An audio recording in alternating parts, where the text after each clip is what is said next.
Dear one, you were not secondary because you were small. You were secondary because the storm around you was deafening. There are stories that don't begin with your own pain, but with someone else's. And sometimes, even with the pain of a system. If you were raised inside a parent's or a caregiver's chaotic storm, you know this story.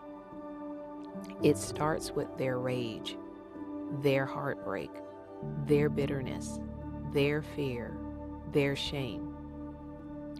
Their storm was so loud, it echoed through your childhood as rules, abuse, agony, silence, or constant control.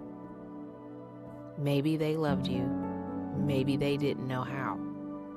But the truth is, you were shaped not just by what was missing, but by what you were made to hold and carry. Maybe you were the fixer, the forgiver, the one who held peace in your little hands and on your developing shoulders. Maybe you were their target, their proof, their pawn, their reason to keep going. Either way, my beloved, it was not yours. The shame, not yours. The silence, not yours. The way you were used to manage their image, their repressed rage, their emotions, their grief, never yours. But it surely shaped you. And now, decades later, you still feel its grip. Maybe that's why it's so hard to be seen now, to ask, to offer, to promote, to take up space. Maybe that's why being visible still feels like betrayal.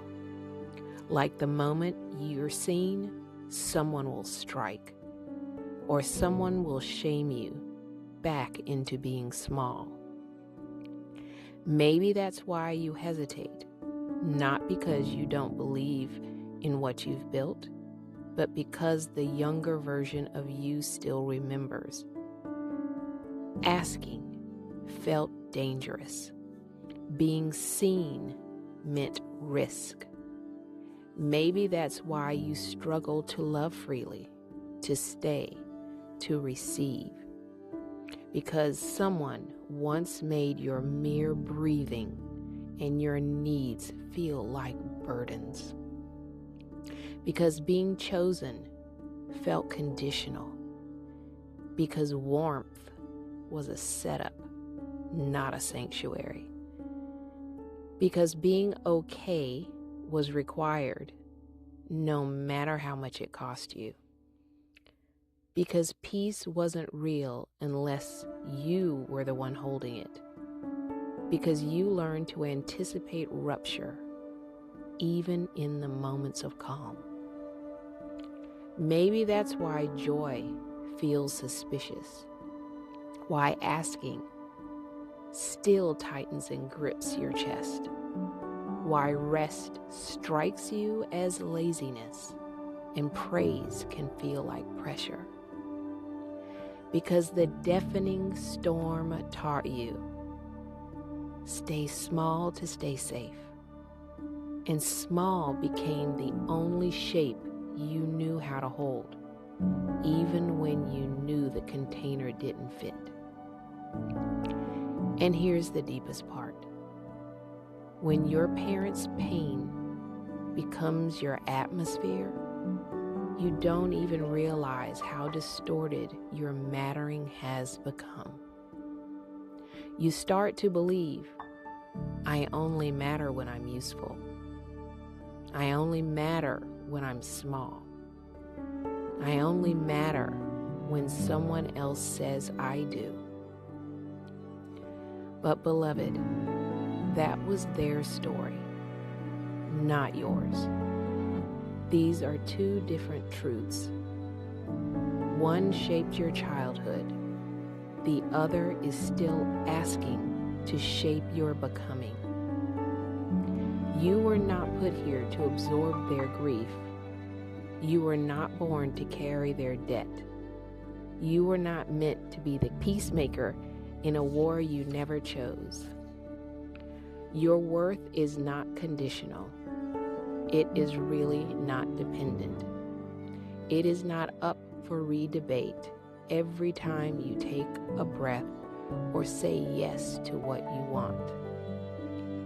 You are allowed to begin separating the storm so you can finally hear, to distinguish between what was theirs and what is yours. 2 emotional tracks: their wounds, your life; their chaos, your becoming; their silence, your truth. The storm still echoes, but it doesn't have to direct your story anymore. Unlived love, unopened doors, unspoken moments. Before you assume the storm you feel is you, ask yourself, whose storm is guiding this? You're allowed to ask, to receive, to speak, to sell, to serve, to be seen, not as a violation of their wounds, but as a restoration of your life. You are allowed to matter now, even if they couldn't show you how. Let that be your quiet revolution. Let that be your sacred undoing. Let that be your new beginning. You did not fail them. You simply outlived the storm. And now, you get to build something where calm lives too.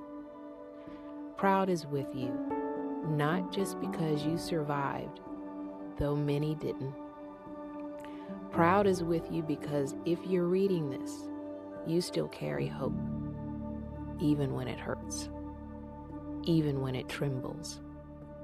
And somewhere deep down, you are still willing to remember who you really are. If this message lands for you, there is nothing to do right now. Just be. With you always, Proud.